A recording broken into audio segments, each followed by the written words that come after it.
joining us here on The Drive, live from ACC Football Kickoff. Connor, go ahead and throw that headset on. Yes, sir. There we go. We'll start with the important stuff. How was the private jet on the way up here? It was awesome. I slept most of the way, but it's always cool getting around at PJ. We're from the Triangle also, so when we drive, we'll think of you guys over top, just yes, sir. Getting your way home quickly. Let's start with the bowl game last year. Obviously, a huge opportunity for you to get your feet wet playing for North Carolina. What did you learn in that contest where you got to show off the wheels a little bit and sling the rock? I learned how important it is to protect my body. People always say that, but there's kind of a different mindset when you're going to the game and you're trying to win it. You're not really thinking as much, but it's really important to stay healthy.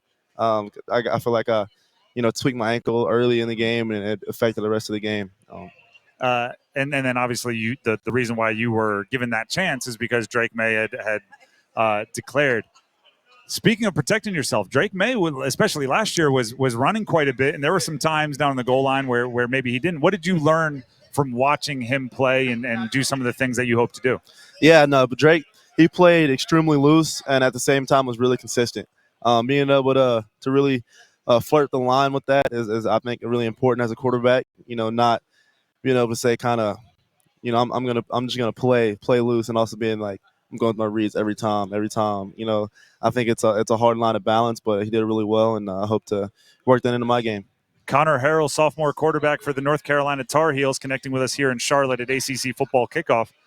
Connor, I have to say, you seem extremely relaxed. I've been a quarterback in a college football competition for who's going to be the starter. I've talked with a bunch. A lot of times there's like a hesitancy. You don't want to say the wrong thing. Like, how are you mentally handling being in the middle of a high-profile quarterback competition, going into training camp? I'd say the biggest way I handle it mentally is through God. I'm a Christian, and that's a big part of my identity. So I know that He has a plan for me.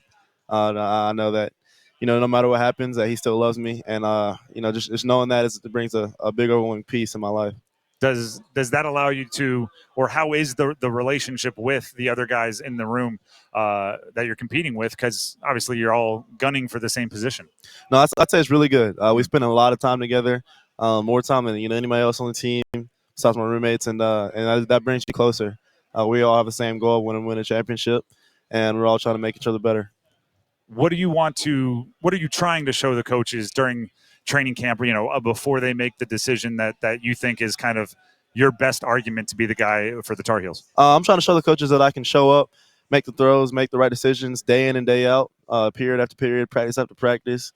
Not showing too much up and down. They want a guy who's consistent. They don't want a guy that they don't know, what's going to happen, here or there. And I think that's really important for me to do throughout this fall camp. I'm going to use you as kind of our insider to UNC football. We know about Omarion Hampton. Mm-hmm. We know about J.J. Jones.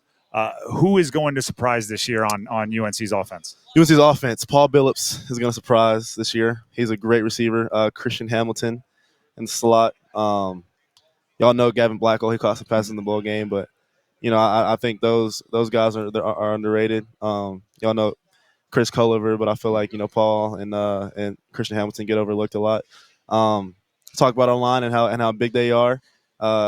Trey Green and Howard Sampson are going to make a huge difference this year, and also Malik McGowan. I don't think his name's been brought up enough. He's in that him and Jonathan Adorno in the left guard spot, battling it out, and whoever gets the job, and they're going to be great. They're both great people and extreme hard workers. Since you brought it up, the offensive line, those guys are behemoths. You guys have one of the biggest, tallest college offensive lines I've seen in a while. Are you having to do the Drew Brees thing where you got to move left and right to find your windows? Like how difficult is that for a quarterback? No, I wouldn't say it's too difficult. They do a good job and finding windows, and I wouldn't feel like it's too different than other tackles that I've played with. It's just about finding windows and seeing where you can. One of the stories of this week, and I don't know if it's still set up upstairs, but I know it was earlier, is the College Football 25 video game. Mm-hmm. Have you played with it as your own digital self? Yeah, I played once in our facility. We got a PlayStation up there, and I played when it first came out, and it was pretty cool. And I seen my name and stuff. How'd it go? It went well. I I didn't even play a full game. It was kind of up there just to get the little experience, but it went well. I've talked to a few players. They're using it to learn the playbook. Right? How accurate are the plays in there? Were you recognizing them and making the right reads? I didn't play enough to see the okay. correlation with our playbook. I don't have a game system. I don't play a lot. I see my roommates glued to the TV. They play all the Quarterbacks time, can't be doing that, right? That's for the other positions. Connor Harrell, sophomore quarterback, UNC, joining us here at ACC Football Kickoff. Saw on social media recently that the football team had a little workout. By the way, Brian Hess, your strength and conditioning coach, that was my strength and conditioning coach at Delaware. That's awesome. Brian Hess is the man. So I wasn't surprised when I saw that you guys were having a little basketball workout because he's going to keep you fresh and he's going to make you work, but he's going to keep you excited. Who's the best hooper? Who is out there kind of winning all the competitions? Let's see. I mean, the quarterback's won overall. Just want to point that out. Yeah, that competition. We won. We have a competition, every semester, and we're on. It's between us and O-linemen with Coach Hess. Everything's a competition. Yeah, but I'd say Bryson Nesbitt is probably one of the best basketball players. He's insane. I think that we have a video on social media of him doing a windmill dunk, but he's a freak athlete. Bryson Nesbitt, tight end, also somebody that a lot of people are picking to be one of the maybe breakouts for this offense, the big play threat, because obviously you've lost a few players that were pretty good at the deep ball and all that. Bryson Nesbitt, give us your we know he's a hooper now. Give us how he can impact your offense. Yeah, no, he can. You don't have to worry about taking him out because he can block it. He does not mind hitting at all, and he can run routes like a receiver, and that's a scary thing to have on the field. So he's a true meaning of a hybrid, being able to play two positions. And so he brings a dynamic to the offense that it's hard to guard, it's hard to game plan for. Now, we already got one question for Omarion, who's we're going to talk to next, from your coach, Mac Brown. Give us something we could ask Omarion that nobody else has asked him that you know about your running back. Ask him who won more shuttles this summer. Okay, between you two? Mm-hmm. All right, I will absolutely do that. Connor, we appreciate you for hanging out. Omarion literally almost jumped at the mic on that one, so I'm looking forward to the answer. Appreciate you for stopping by, and good luck this season. Yes, sir.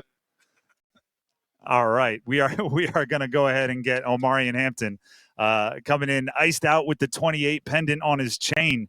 We are looking at a junior running back for UNC, one of the favorites to win a whole bunch of postseason awards this year. Omarion, thank you for joining us.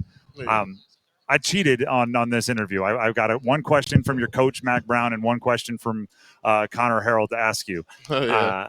Connor Harrell wanted me to ask, who won more shuttles this offseason between you, Omarion Hampton, and he, sophomore quarterback Connor Harrell? Definitely me. You can look at it. Yeah, you can look at the stats. Yeah. Is there somewhere we can check this? No, there's no. I mean, I have them on my phone, but okay. Ask Connor about it. He'll show you. I don't know. He told us to ask you. I'm starting to feel like you guys might not agree. The question that Coach Brown wanted me to ask you, I think, is a more interesting one and less competitive. This offseason, running backs obviously were wanted all across the country, and you definitely had choices to move on through the portal and all that comes with that, right? The offers and everything else. Why did you choose to stay? I mean, they always been there for me from the jump. Anything I need, they got me. He's always been there for me. If any of the players ask for anything, he's gonna get it instantly. I feel like the offense fits me perfect right now, and then I feel like it's just no reason for me. I love it here. And all right, so the offense fits you perfectly, that being Chip Lindsey's offense. Yeah. How much does your job change, or how much does the offense change when a guy like Drake May, who's the third overall pick, leaves the program? Drake May, he's super talented, so obviously going to be different, but I feel like the quarterbacks that we have are all super talented, and I feel like they always stay competing, hitting up the wide receivers, constantly trying to get work in, constantly trying to watch film. I feel like whoever it's going to be great. What is it like to be the running back with that going on, where there's a rotation and the person next to you is changing so often? I mean, I'm excited for it because I just feel like it's so much talent. It's like we can't go wrong either way. Have you had the conversation, and we're talking with Omarion Hampton, junior running back, UNC, all ACC performer. have you had the conversation with all 2 or 3 of them that, listen, whoever wins, turn and hand it off, right? Like let's get your priorities straight because when the ball's in your hands, good things happen for the Tar Heels. No, not really, because it's a team effort. Mm-hmm. So I feel like whatever Chip Lansley's game plan is, that's what's gonna work in the end of the day. So I feel like if I do my job, they do their job, offensive line do their job, then it's all gonna work out. Another big change this year, I guess, the offensive line. The players you're running behind are going to be different. Have you noticed anything changing for you based on transfer portal guys or new guys stepping up onto that offensive line? Yeah, my old offensive line is crazy this year. I feel like it's the best I've been a part of ever because I feel like we have Willie Lampkin, we have Austin from Georgia, we have Howard. He's a transferred in too, and then we have Leak. He's been here for a while, so I feel like all those guys that just come in like all together. I feel like it's gonna be amazing.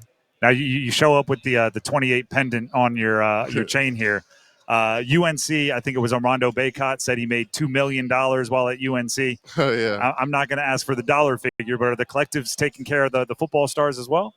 Yeah, they've been doing great. Yeah. And what is that? Those types of relationships, how do they come about? Take us behind the. I played college football long before NIL was a thing, so I'm jealous. Let me live vicariously through you. What are those relationships like? Yeah, just meeting those guys, getting to know all those guys, hanging out with them, just them being there for us too. It's just not just the coaches and like Matt Brown. It's just them too, just being there for us, and then knowing they have our back. I feel like it's really important. All right, Omarion, we are really appreciative for you to give us this time. I got the old wrap it up behind you, so we'll move on. But I appreciate you and good luck this season. All right, appreciate it. Thank you.